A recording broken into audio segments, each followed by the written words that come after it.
If you're happy and you know it. All right, that's all I got for you. I was going to sing the whole song.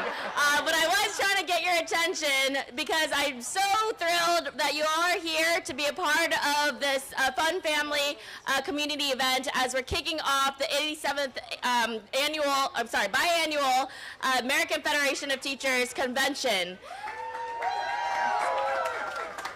And we are just so thrilled that you are here because this is very much what AFT is all about.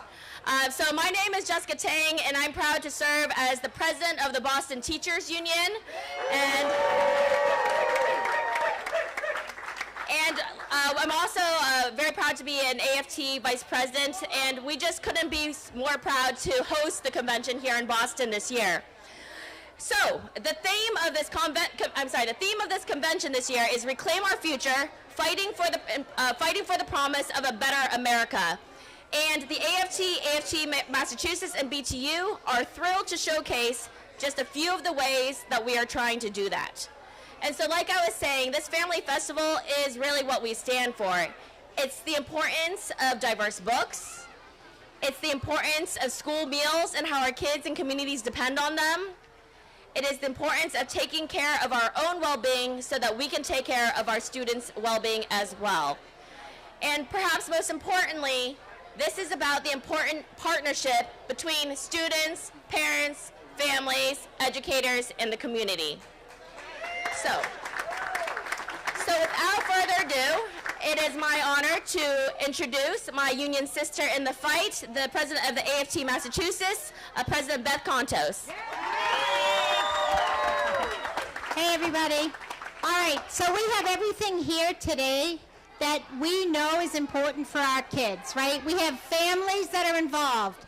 We have books. We have educators that are committed to their kids. We have food, right? We need good nutrition, and we're all about that. And as far as our nutrition goes, we have 2 legislators that were planning to be here, but they're still on the Hill, and they're voting for things that are important to our kids. And one is Senator Sal DiDomenico, and the other one is Representative Andy Vargas, and they're sorry they can't be here today. But I just heard from them, and they're still working for us. So I want to introduce a dear leader. Randy Weingarten has been with us, man, a leader through the pandemic. She's with us when we plan this kind of event. She's with us when we figure out how to sponsor it. She's here connecting us to the first book group that provided all these books for us, right? And of course, Randy, come up here. Thank you. Your staff, Fed and Evelyn, and all the staff that support us has done nothing but be our backbone. So we appreciate seeing you. Thank you. Thank you. Right here. Go ahead. Everyone, Randy Weingarten. Do you mind if I take this out for a second? Okay. Who likes ice cream? Who likes cotton candy? Who likes Go Fish? Who likes books? Wow, this is a book crowd. Who likes having fun in the summer? And that fun in the summer is right in BTU. So, Jessica, thank you for us having some fun in the summer. That's Jessica Tang, the head of the BTU. And that was Beth Contos, the head of the Massachusetts Federation of Teachers. And with me as well is Evelyn DeJesus, the executive vice president of the AFT. And he likes being called Frederick, his full name, Frederick Ingram, the secretary-treasurer of the AFT. And I am so glad. The one thing you don't want is for adults to speak right now. I know. But I'm really, really glad that we start our convention with a community event around having fun and joy, because we need more fun and joy in all of our lives. But think about this. Think about what we have today. This is about welcoming and embracing the whole child and all of our families. That's why we're doing this today, with focusing on food and fun and literacy and doing this work so that all kids can have what rich kids have. That is union work. That is our work in classrooms every single day. That's why the legislators who are going to be here today are still fighting for the resources in the state capitol. I know it's in Boston, but it's farther away than here. And I'd rather them be there fighting for it than being here with all of us. But, and this is the most serious thing I'll say, so I need just 1 second. Thank you. This is like in your classroom trying to get 1 second. We need to be together. All of us need to be together. The way in which we will make this country better is if we all work together to help our kids recover and thrive, so that everyone has the freedoms to which they are entitled, has the democracy and has a voice, and most importantly, has the public education they can rely on and they can thrive with. That's what we're doing here together, and having a little fun and joy as part of it. So I just want to say, as we go into our 87th convention, not the first one in Boston, but probably the best one in Boston because of our co-hosts. Thank you, everybody. Thank you for believing in your educators. Thank you, families, for being together with us today. And most importantly to the kids, thank you for really, really, really, really, really, really, really having some fun. Thank you. Sorry, should I go like this? All right, can we give one more time for Randy Weingarten? She is the rock of the AFT and inspires us all and makes us very AFT proud. Next up, I would like to introduce a very important AFT partner. Events like this would not be possible without our partners. And how many of you saw Rubble over there from PAW Patrol? Well, we have our next partner to thank. So Makita is the Vice President of Digital Consumer Insights at Nickelodeon. She is the author of Makita, Moving Up in the Media, and has appeared on the Learning Channel, CNN.com, MSNBC.com, and Good Morning America.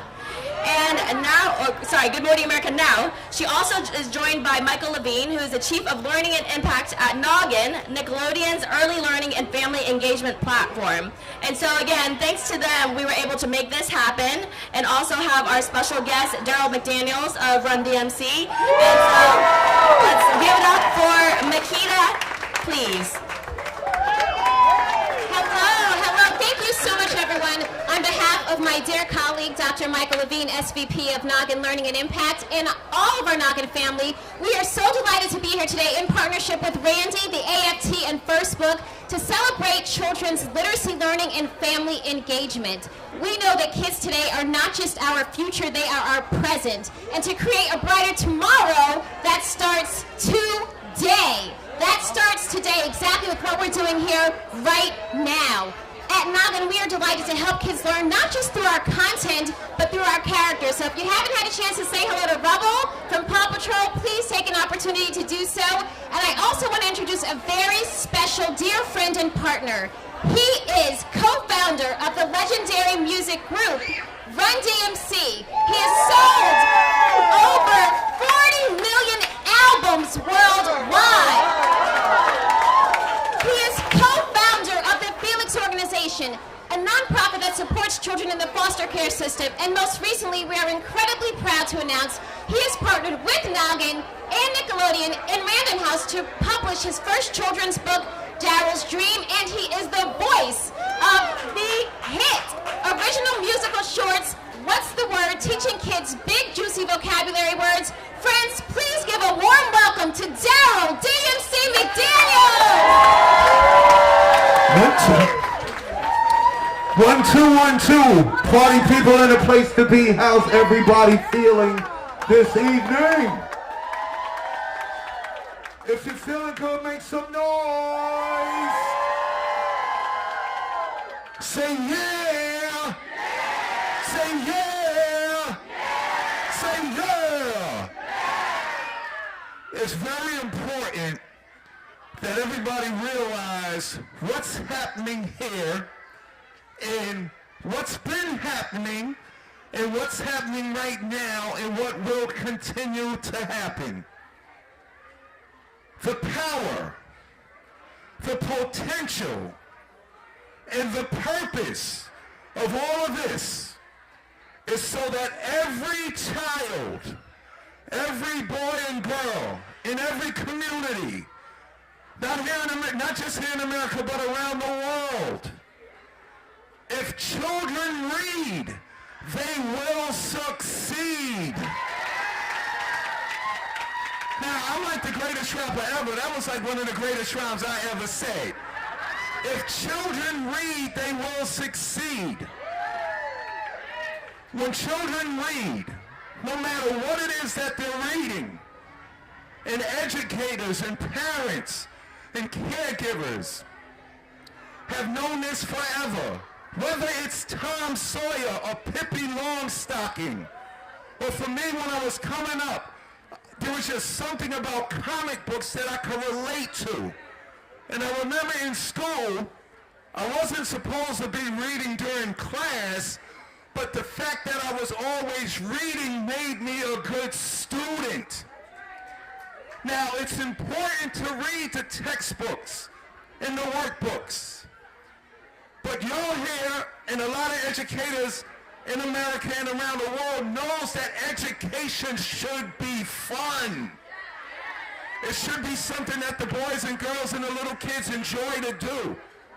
So I remember when I was in 1st, 2nd, and 3rd grade, I was always reading everything. And sometimes during class, when I finished my classwork, I would put my comic book in the middle of my textbook and set it up on the desk as these books are here. And I remember Miss Peterson and Miss Green would be like, Mr. McDaniels. And what was beautiful about that, this is 2nd and 3rd grade, but they called me Mr. McDaniels. So imagine how that made me feel. It made me feel that I was important and I was somebody. And Miss Peterson and Miss Green would be, Mr. McDaniels, bring that comic book up here right now. And I would walk up to Miss Green and Miss Peterson and give them the comic book, and they would take the book from me for the day. But at the end of the day, they would give it back to me. Now, there were some teachers who took the book and never gave it back. But they put 2 and 2 together. The fact that this child is reading every day is what's making him a good student. And the reason why I was always reading the comic books and Homer the Iliad and Pippi Longstocking and Charlie Brown and all the books that were Sounder. Remember reading Sounder when he was in elementary school? What reading does, it empowers, it encourages, and it allows the children to be themselves because they see themselves in this book. And when I had the honor and pleasure of hooking up with Nickelodeon, who have been experts for many, many eons at educating while entertaining our children, they tell me about this wonderful platform called Noggin. And I was like, what's Noggin? It was like, Noggin is using music to teach the children. Now, the reason why I bring that up is, y'all, ever since we all, I don't care what age you are, Ever since we all were on this beautiful earth in this universe, it has always been rhythm and rhyme to educate us. That's why hip-hop is so significant in rock and roll. But dig this. This is something that we've been doing since this world was in existence. Communication and education brings about elevation. So, I know you're going to know this. This has been around. I don't care if you was born in 1817, if you was born in 1970, or if you was born in 2002. We've all learned the ABCs because of the rhythm and the rhyme. And I'm going to prove that to you right now. And I know y'all can help me. A, B, C, D, E, F, H, I, J, K, L, M, N, O, Q, R, S, T, U, W, X, Y, N. Now you see that rhyme. So the ABCs, rhyme and rhythm, made learning fun. So when I got the honor and pleasure of hooking up with Nickelodeon, they told me about this platform called Noggin, where they're going to use music to educate and teach the kids the meaning of words.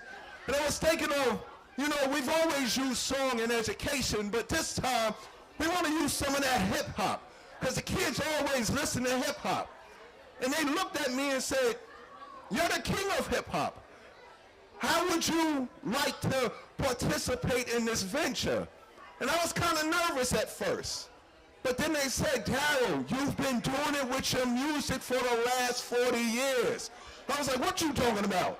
They was like, "You was inspirational, educational, and motivational while you were entertaining." My first record was I'm DMC, in the place to be. I go to St. John's University. And since kindergarten, I acquired the knowledge. At the 12th grade, I went straight to college. So there's a process that the children must go through. I became DMC, the mighty king of rock, but it didn't start when I made my first record. Listen to the rhyme. Since kindergarten, I acquired the knowledge. After 12th grade, I'm going straight to college. What I'm trying to say to y'all, what we are doing here is we are allowing purpose and destiny to come to fruition. So what Noggin was doing was phenomenal. They were utilizing a great artistic gift to use for the children so learning could be fun. And then when I was sitting in this meeting, they looked at me and said, "D, what else you up to?" And I was like, "Well, I got an idea for a children's book." They was like, "You got an idea for a children's book?" And I was like, "Yeah, what is it?" "It's me in the 3rd grade." And they said, "Why did you do a children's book?" The purpose of my book is kind of like the purpose of all books. Reading does 2 things for our children. It allows all the children to realize they are perfect just the way they are. When they look at the vast diversity of characters and stories from all situations and adventures that exist in literature, it literally is a mirror of their lives. And the second thing reading does, after letting kids know you are perfect just the way you are, because they are perfect just the way they are, reading allows them to be able to comprehend the fact that anything that they can do can come true. So I called my book Darryl's Dream because, like all children and some of us adults do, we all have dreams. And it was reading, writing, and arithmetic, and fun, and learning, and educators that cared about where I was going that allowed me to succeed. So I just want to close this by saying, one of the most powerful things that we all can do to solve all of the problems that exist in the world today is allow and make sure that every child has the opportunity to pick up a book and read. Reading is experience, and reading is empowerment. So I want to commend all of you for all that you are doing. Whether you know this or not, every time a child picks up a book, something happens to them. And if you don't believe that, I'm living proof that something good is going to happen if we make sure all of our children have the opportunity to read. If they read, they will succeed. Thank you. Can we give it one more time for Darryl McDaniels? If you can read, you will. That's right. So in addition to reading, we also know that food and nutrition are fundamental for our students to succeed in schools. So we are really proud to have two guests today to share a little bit about what they're doing to ensure that our students and families have the food and nutrition they need. So I am very proud to introduce Joanne Chang, who is a very, very famous chef amongst us. I personally am a super big fan too. And Joanne won the James Beard Foundation Award winner for Outstanding Baker. And also we are joined by Erin McAleer, who is the Executive Director of Project Bread. So can we please give a warm welcome to Joanne Chang and Erin McAleer. Hello, everyone. If you read, you can succeed. Absolutely. But if you don't eat, you can't read, right? So I was able to spend a little time over there making fruit kebabs with many of the kids and some of the adults as well. Fruit kebabs were the first food item and first recipe I ever made. I was in second grade. I was in love with my teacher, Mrs. Davis. And I wanted to give her a present to show her how much I loved her. So I went to the 7-Eleven, I bought an apple, an orange, and a banana. I cut it up into little pieces like we have over there, and I put it on a bunch of toothpicks. I then put all of those toothpick fruit skewers in a little baggie, and then I put the baggie in my pocket, and then I went to bed. And then next morning, I showed up at school with all of the fruit skewers in my pocket, the bananas, oranges, and apples, all macerating and marinating, and I gave it to Mrs. Davis to show her how much I love her. Fast forward many years later, and I make many other things other than fruit skewers. I am now a chef, and I'm honored to be here, and I'm honored to be in Boston, making food for hopefully all of you. I was able, in 2019, to visit Capitol Hill with a bunch of chefs around the country to talk to our representatives about how important schools are to allowing kids to eat. And I was able to visit a summer school site in which Share Our Strength, No Kid Hungry campaign was passing out lunches and breakfasts to kids who are not in school because it's summertime. Think about it. If you don't go to school and you rely on school for your breakfast and your lunch, then what happens during the summer? What do you eat? And so I was able to see one of these sites. No kid should ever wonder where their next meal comes from. All kids should be able to connect with people and share their love and connection and joy with others with food, just like I did. And that's why we're all here, to ensure that every single child has that opportunity. Thank you. Thank you, Joanne. I'm Erin McAleer. I'm CEO of Project Bread, the statewide anti-hunger organization here in Massachusetts. I just want to follow up and say we need you. We need your help. For the past 2 years, any kid in the United States of America had free school meals during the pandemic. That's ending at the end of the summer. When we go back to school in the fall, some kids are going to pay full, some reduced, some for free. Kids are going to have to show what their family income is to get a meal. That is unacceptable. In the United States of America, meal meals should be part of our school system.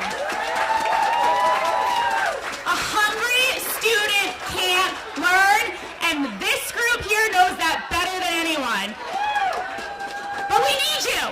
We need to make this a priority. Elected officials need to understand that feeding kids is a top priority. I'm so grateful that AFT has lifted this up.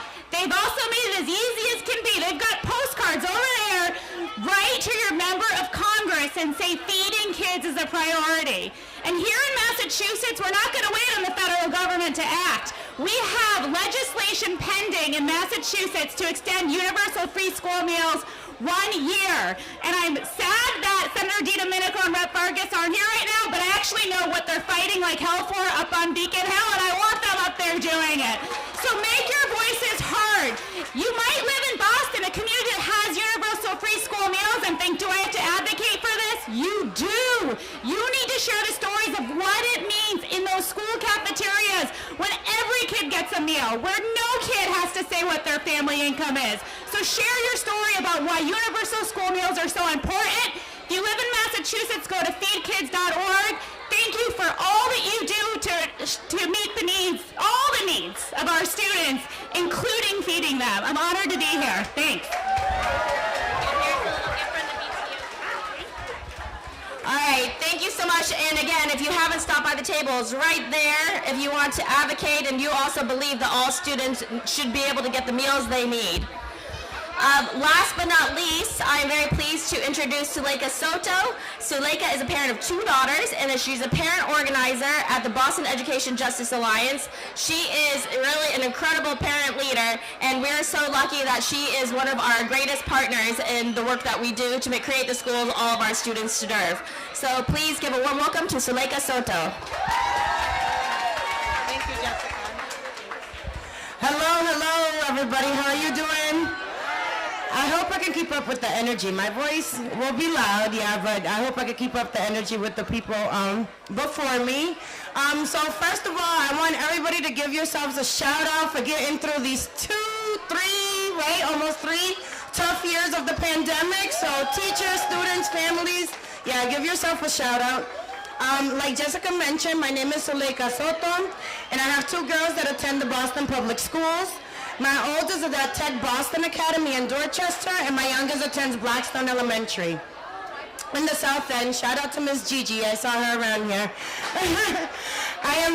There you go. I am very proud to be a parent organizer for the Boston Education Justice Alliance.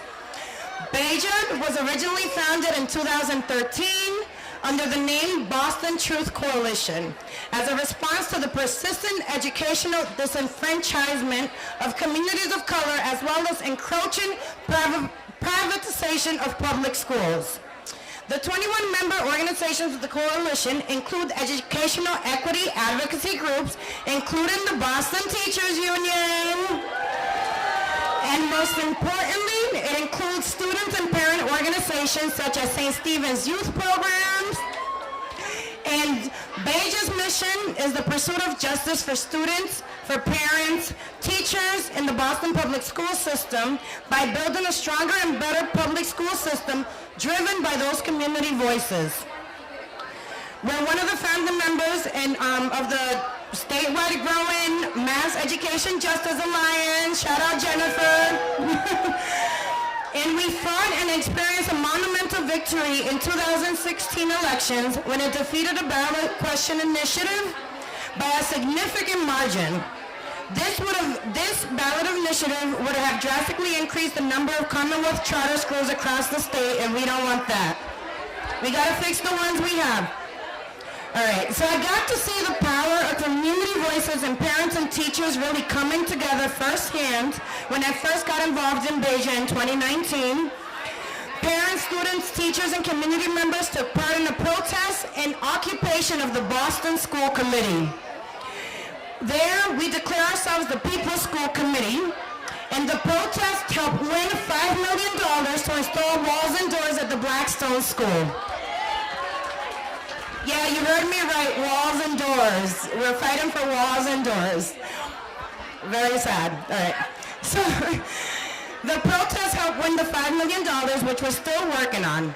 But through Beja, I've worked to support and win other campaigns, such as passing a ballot question for an elected school committee this past November. We don't have an elected school committee in Boston, unfortunately, the only city in Massachusetts. But, yeah, really. Yeah, a lot of people didn't know that. I also helped co-found BPS Families for COVID Safety, which is a group of parents and grandparents and community members who fight for continued COVID safety measures in BPS. Excuse me. All right. So one other thing I've also seen is many decision makers pitting not only school communities against each other, but I've also seen them try to pit teachers and parents against each other. And we cannot let that happen. They tell educators one thing, then they tell parents another, all while cutting resources, and then they tell the community and the media that they're doing everything in their power to provide the best education for our students. While we on the ground and our students above all feel the negative impacts of the decisions they continue to make.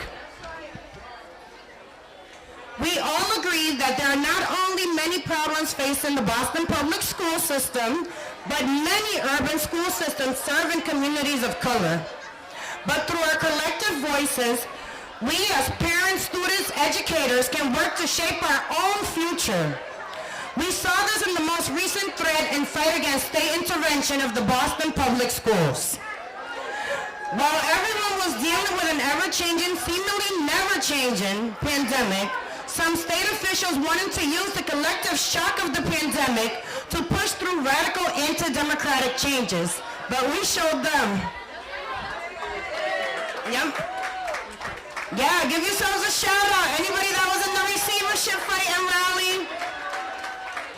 All right, so through our bringing our collective voices together to advocate for what our students deserve, consistent evidence-based policies, adequate resources, and support for educational solutions that come from our families, from our educators, from our students, we were able to win that fight just for now. We have heard district leaders commit to quality guarantee for our schools, the idea that every BPS student should have access to quality education, including some specific programs such as fully staffed library with a full-time certified teacher library in every school. Yes, you heard it right. We don't have a library with a librarian in every school.